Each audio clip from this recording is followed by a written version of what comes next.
Hello and welcome to keep coding. போன வீடியோவில் இன்டர்ஃபேஸஸ்னால் என்ன, இன்டர்ஃபேஸில் எப்படி ஒரு மெத்தட் டிஃபைன் பண்ணுறது, அதை எப்படி இம்ப்ளிமெண்ட் பண்ணுறதுன்னு பார்த்தோம்.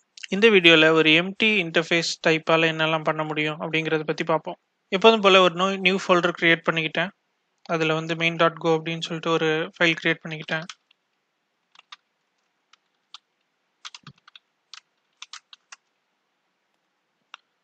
இப்போ நம்ம ஒரு எம்டி இன்டர்ஃபேஸ் டைப் க்ரியேட் பண்ண போகிறோம்.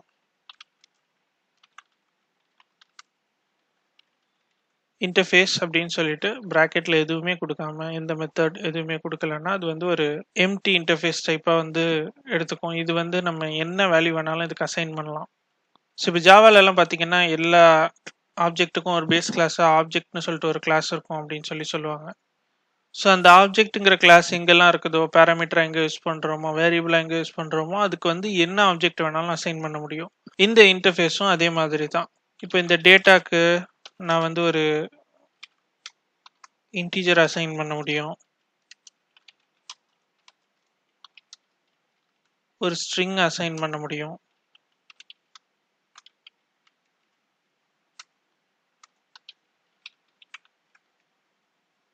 என்ன வேல்யூ வேணாலும் நான் அசைன் பண்ணி அதை பிரிண்ட் பண்ண வைக்க முடியும். ஸோ இங்கே பார்த்தீங்கன்னா எந்த டைப் காஸ்டிங் எந்த எரருமே வரல.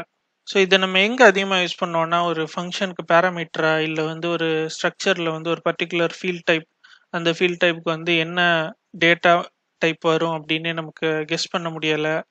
அந்த மாதிரியான பட்சத்தில் நம்ம இந்த இன்டர்ஃபேஸை யூஸ் பண்ணுவோம். இப்போ நம்ம ஒரு ஃபங்க்ஷன் க்ரியேட் பண்ணுவோம். பிரிண்ட் சொல்லிட்டு ஒரு ஃபங்க்ஷன் க்ரியேட் பண்ணுறேன். இதுக்கு என்ன டைப் கொடுத்தாலும் இது அதை ஒரு வகையில் ஹேண்டில் பண்ணி பிரிண்ட் பண்ணணும். அதுதான் நம்மளோட எக்ஸ்பெக்டேஷன். டேட்டா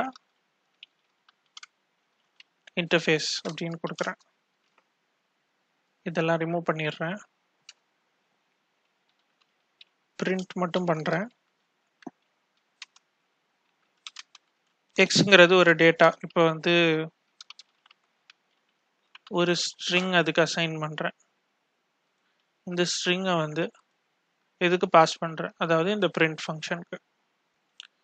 ஸோ இப்போ இது என்ன பிரிண்ட் பண்ணணும்னு எதிர்பார்க்குறேன்னா அஹமத் இஸ் அ ஸ்ட்ரிங் அப்படின்னு பிரிண்ட் பண்ணணும். ஸோ இப்போ இங்கே இருக்கிறது ஒரு இன்டர்ஃபேஸ். இது நான் ஸ்ட்ரிங்குக்கு ஃபஸ்ட்டு கன்வெர்ட் பண்ணணும். எப்படி கன்வெர்ட் பண்ணுறது அப்படின்னா, நார்மலாக நம்ம காஸ் பண்ணுற மாதிரி இப்படி இன்டர்ஃபேஸை காஸ் பண்ண முடியாது. ஸோ இன்டர்ஃபேஸ் டைப் அசர்ஷன் பண்ணுறதுக்கு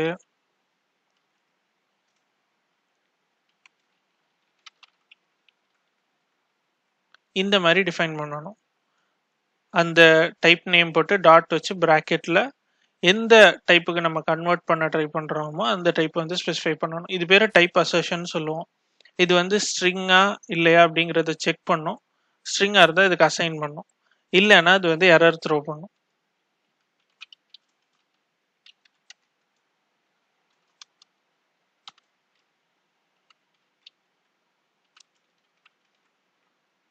இப்போ இந்த டேட்டாவை நான் ஸ்ட்ரிங்குக்கு மாற்றினதுக்கப்புறம் அதை நான் பிரிண்ட் பண்ணுறேன்.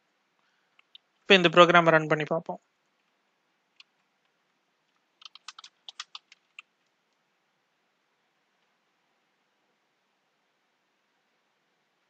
அஹமத் அப்படின்னு பிரிண்ட் பண்ணி, இப்போ ஒருவேளை நான் அங்கே ஸ்ட்ரிங் கொடுக்காம இங்கே ஒரு இன்டீஜர் கொடுத்துருந்தா, இப்போ இங்கே ஒரு இன்டீஜர் வரும்.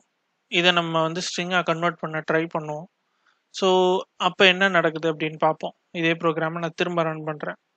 பட் இதில் பார்த்தீங்கன்னா கம்பைல் டைம் எரர் இருக்காது. ஏன்னா ஒரு இன்டர்ஃபேஸ் என்ன வேல்யூ வேணாலும் வாங்கும்ல. ஸோ ரன் டைமில் தான் அதை நம்ம கன்வெர்ட் பண்ண ட்ரை பண்ணுறோம். ஸோ இதில் கம்பைல் டைம் எரர் வராது. பட் ரன் டைமில் என்ன வருதுன்னு பார்ப்போம்.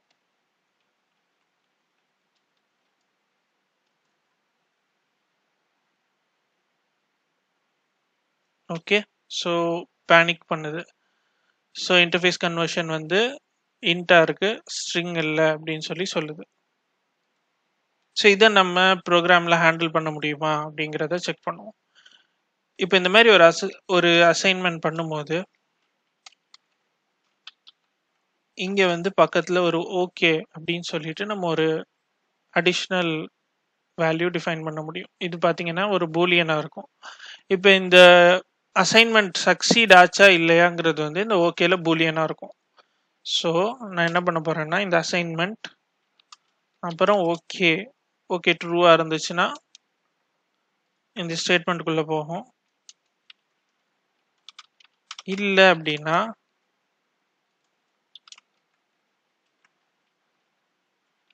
என்ன பிரிண்ட் பண்ண போறேன்னா அன்சப்போர்ட்டட் டைப் அப்படின்னு பிரிண்ட் பண்ண போறேன்.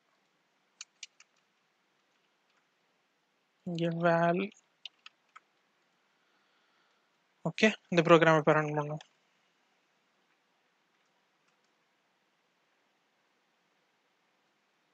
ஸோ இப்போ அந்த எரர் நம்ம ஹேண்டில் பண்ணிட்டோம். ஒரு டைப் பர்டிகுலர் டைப் நம்ம எக்ஸ்பெக்ட் பண்ற டைப்பா இல்லை அப்படின்னா நம்ம வந்து அதை எப்படி ஹேண்டில் பண்றதுங்கிறத இங்க பார்த்துட்டோம். இப்போ ஓகே ஸோ இது வந்து ஒரு வேல்யூக்கு ஓகே.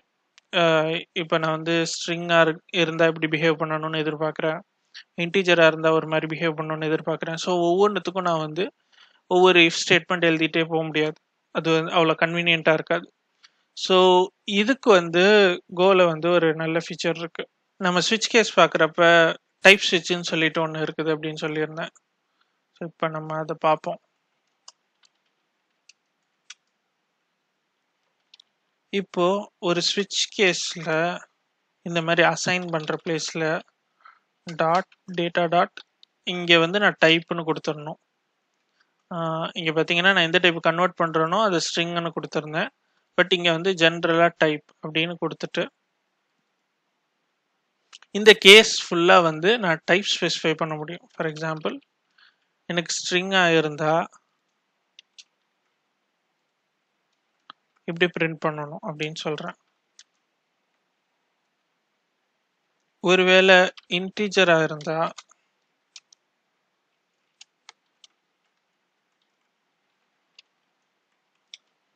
இஸ் ஸ்ட்ரிங் அப்படின்னு பிரிண்ட் பண்றாங்க. இன்டீஜரா இருந்தா percentage d is an integer அப்படின்னு பிரிண்ட் பண்றேன். ஓகே இங்க பாத்தீங்கன்னா பெர்சன்டேஜ் டி, ஸோ எனக்கு வந்து வேல் வந்து இன்டீஜரா இருக்கணும். இங்க பெர்சன்டேஜஸ் எனக்கு வேல் வந்து ஸ்ட்ரிங்கா இருக்கணும். ஸோ இந்த கன்வர்ஷனை வந்து இந்த டைப் ஸ்விட்ச் வந்து ஆட்டோமேட்டிக்கலி டேக் கேர் பண்ணிக்கும். இப்போ நான் வந்து இங்க மவுஸ் ஓவர் பண்ணா உங்களுக்கு தெரியும் இது வந்து ஸ்ட்ரிங் டைப்ல இருக்கு, இங்க மவுஸ் ஓவர் பண்ணா இன்ட் டைப்ல இருக்கு. ஸோ எந்த கேஸ்ல வந்து மேட்ச் ஆகுதோ அதோட டைப் வந்து இந்த வேல்யூக்கு வந்து ஆட்டோமேட்டிக்கா வந்துடும். ஸோ இப்போ எந்த டைப்புமே வந்து மேட்ச் ஆகலை அப்படின்னா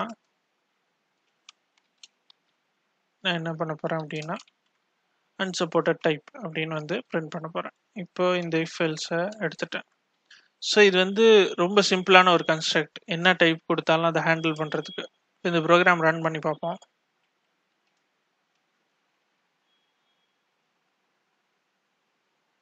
ஓகே இப்போ இன்டீஜர் கொடுத்துருந்தோம், அப்போ இன்டீஜர் வந்து வந்துருச்சு. இப்போ இதே இடத்துல வந்து பிரிண்ட்னு சொல்லிட்டு ஒரு ஸ்ட்ரிங் கொடுக்குறேன்.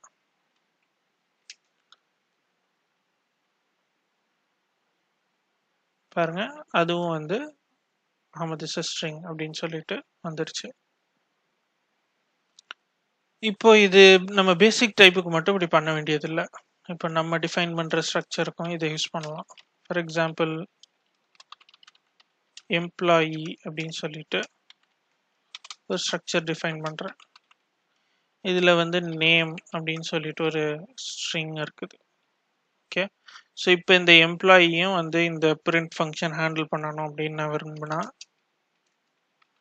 கேஸ் எம்ப்ளாயி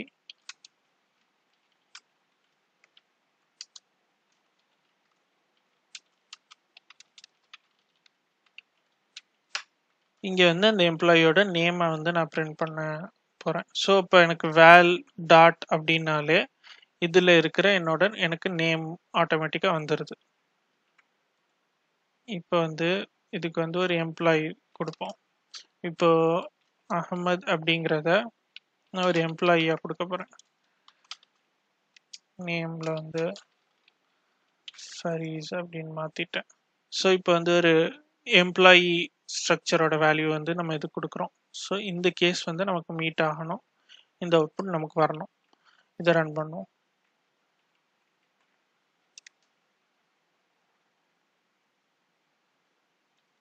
ஓகே, இந்த மேட்ச் ஆயிடுச்சு. ஸோ இது வந்து ஒரு ரொம்ப யூஸ்ஃபுல்லான ஒரு கன்ஸ்ட்ரக்ட். இப்போ ஒரு கமாண்ட் பேட்டர்னு இல்லை வந்து ஒரு டிஃப்ரெண்ட் டைப் ஆஃப் ஈவெண்ட்ஸ் வந்து நம்ம ஹேண்டில் பண்ணணும். அதெல்லாம் வந்து இதில் வந்து சூப்பராக இம்ப்ளிமெண்ட் பண்ண முடியும். இப்போ ஜாவாலேயோ C#லையோ வந்து டைரெக்டாக இதை ஹேண்டில் பண்ணுறதுக்கு வழி இல்லை. இப்போ C#ல ஆட் பண்ண போகிறாங்கன்னு நினைக்கிறேன். பட் ஜாவாவில் இன்னும் எனக்கு தெரிஞ்சு டைப் பேஸ்டு ஸ்விட்ச் இல்லை. நார்மலாக இது வந்து ஒரு ஃபங்க்ஷனல் லாங்குவேஜில் இருக்கிற ஒரு ஃபீச்சரு, பேட்டர்ன் மேட்சிங்னு சொல்லுவாங்க. ஸோ அதுலலாம் வந்து இந்த மாதிரி டைப் பேஸ்டாக வந்து ஸ்விட்ச் கேஸ் ஸ்டேட்மெண்ட் மாதிரி எழுத முடியும். இது வந்து CQRSன்னு சொல்லுவாங்க, கமாண்ட் கொரி பேட்டர்ன் சொல்லிட்டு. அந்த பேட்டர்னுக்கெல்லாம் வந்து இம்ப்ளிமெண்ட் பண்ணுறதுக்கு இந்த மாதிரியான ஒரு லாங்குவேஜ் ஃபீச்சர் இருக்கிறது வந்து ரொம்ப கன்வீனியன்ட். இந்த மாதிரியான லாங்குவேஜ் ஃபீச்சர் இல்லாததால் நம்ம வந்து யூஸ்வலாக ஜாவாவில் வந்து இன்ஸ்டன்ஸ் ஆஃப் அந்த மாதிரியான ஆப்ரேட்டர் யூஸ் பண்ணி நம்ம ஒரு ஒரு ஆப்ஜெக்டோட டைப்பை செக் பண்ணி அதுக்கப்புறம் அதை காஸ்ட் பண்ணி அதுக்கப்புறம் தான் அதில் உள்ள வேல்யூஸ்லாம் அக்சஸ் பண்ண முடியும். பட் நமக்கு வந்து இங்கே டைரெக்டாக அப்படி அசைன் பண்ணி அதில் அந்த டைப்பை நம்ம கேஸ்லேயே செக் பண்ணி அந்த கேஸ்க்குள்ள அந்த வேல்யூ வந்து அந்த டைப்பாகவே இருக்கிறது. ஃபார் எக்ஸாம்பிள் இங்கே வந்து எம்ப்ளாயியாக இருக்கிறது, இங்கே வந்து அது இன்டீஜராக இருக்கிறது, இங்கே வந்து அது ஸ்ட்ரிங்காக இருக்கிறது. இது வந்து ஒரு ஒரு ரொம்ப யூஸ்ஃபுல்லான ஃபீச்சர். எனக்கு கோவில் ரொம்ப பிடிச்ச ஃபீச்சர்ஸில் இதுவும் ஒன்று. ஸோ இதில் வந்து ஸ்ட்ரக்சர்ஸ் மட்டும்தான் இருக்கணும்னு அவசியம் இல்லை, ஒரு இன்டர்ஃபேஸ் கூட இருக்கலாம்.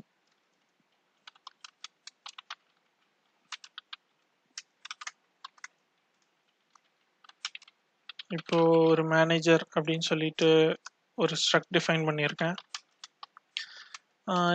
இவருக்கு வந்து டைட்டில் அப்படின்னு சொல்லிட்டு ஒரு மெத்தட் இருக்க போகுது.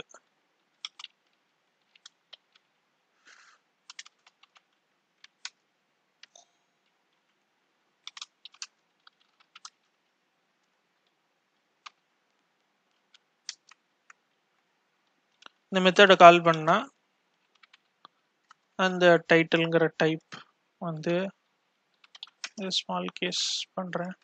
இப்போ நான் வந்து ஒரு இன்டர்ஃபேஸ் டிஃபைன் பண்ண போறேன். அந்த இன்டர்ஃபேஸோட நேம் வந்து ஹேஸ் டைட்டில் அப்படின்னு வச்சுக்கோம். Sorry, type has title. இது வந்து ஒரு இன்டர்ஃபேஸு.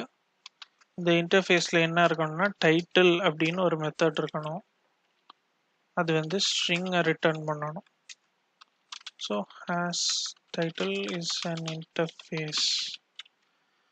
ஓகே, ஸோ நான் இப்போ என்ன பண்ண போறேன்னா வந்து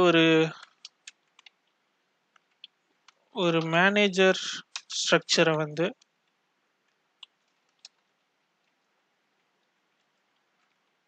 அசைன் பண்ண போறேன். ஓகே, அசோசியேட் மேனேஜர் அப்படின்னு சொல்லிட்டு ஒரு டைட்டில் வந்து பாஸ் பண்றேன். பட் இங்கே வந்து கேஸ்ல நான் மேனேஜரே கொடுக்க போறது இல்லை, ஆனா இன்டர்ஃபேஸ் கொடுக்க போறேன். கேஸ் ஹேஸ் டைட்டில் அப்படின்னா நான் என்ன சொல்றேன் அப்படின்னா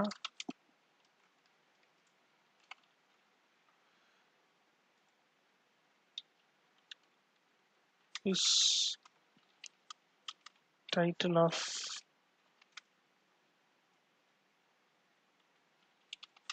கிவன் டைப் அப்படின்னு நான் போடுறேன். இப்போ இதுக்கு வந்து வேல் டாட் அப்படின்னு போட்டால் எனக்கு வந்து டைட்டில்ங்கிற மெத்தட் வந்து இருக்கணும். ஸோ இப்போ நான் இந்த டைப்பை நான் வந்து டைரெக்டாக ஹேண்டில் பண்ணல, பட் நான் ஒரு இன்டர்ஃபேஸ் ஹேண்டில் பண்ணுறேன். அந்த இன்டர்ஃபேஸை வந்து இந்த டைப் இம்ப்ளிமெண்ட் பண்ணியிருக்கு. ஸோ அதுவே எனக்கு போதும் நான் இந்த டைப்பை ஹேண்டில் பண்ணுறதுக்கு. இப்போ இதை வந்து ரன் பண்ணுவோம்.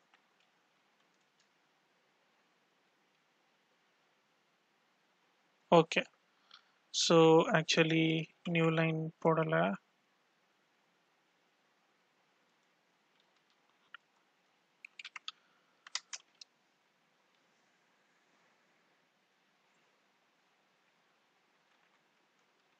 சேவ் பண்ணல.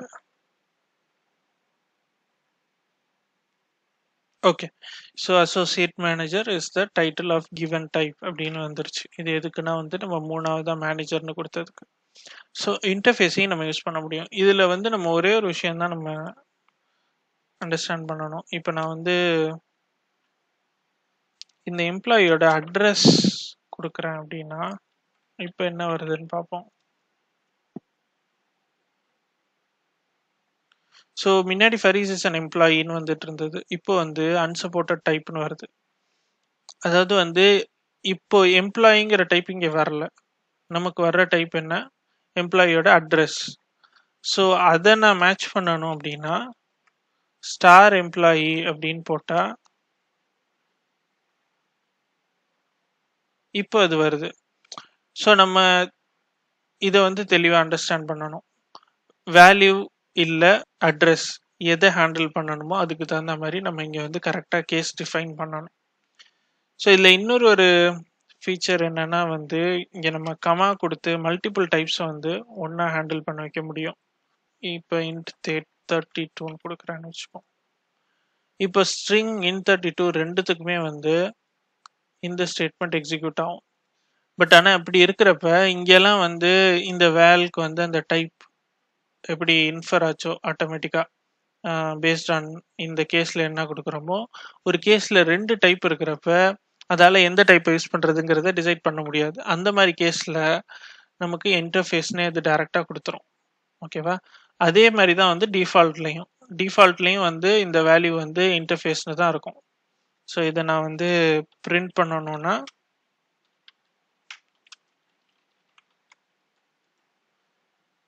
இப்போ இதோட டைப்பை பார்த்தீங்கன்னா வந்து வெறும் இன்டர்ஃபேஸ் எம்டி இன்டர்ஃபேஸாக தான் இருக்கும்.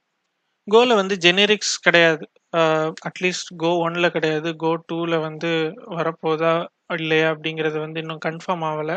பட் இட்ஸ் ஆல்மோஸ்ட் வந்துடும் அப்படிங்கிறது தான் எல்லாரோட ஒப்பீனியனும். அப்படி ஜெனரிக்ஸ் இல்லாதப்ப இந்த மாதிரியான இன்டர்ஃபேஸ் டைப் வந்து நம்ம அதிகமாக யூஸ் பண்ணுற மாதிரி இருக்கும். ஏன்னா வந்து மோர் தென் ஒன் டைப்பை ஹேண்டில் பண்ணுறதுக்கு நமக்கு வந்து வேறு வழி கிடையாது. அதே மாதிரி வந்து கோவில் வந்து ஃபங்க்ஷன் ஓவர்லோடிங் கிடையாது. ஃபார் எக்ஸாம்பிள் இதே நேமில் இன்னொரு ஃபங்க்ஷன் இருந்து அது வந்து வேறு செட் ஆஃப் பேராமீட்டர்ஸோ வேறு டேட்டா டைப்பும் வாங்க முடியாது. இப்போ C++லலாம் இருக்கிற மாதிரி. ஸோ அப்படி இருந்ததுன்னா நம்ம வந்து மல்டிபிள் ஃபங்க்ஷன் வேறு டைப்பில் டிஃபைன் பண்ணி அதை ஹேண்டில் பண்ணுறதுக்கு எழுதலாம்.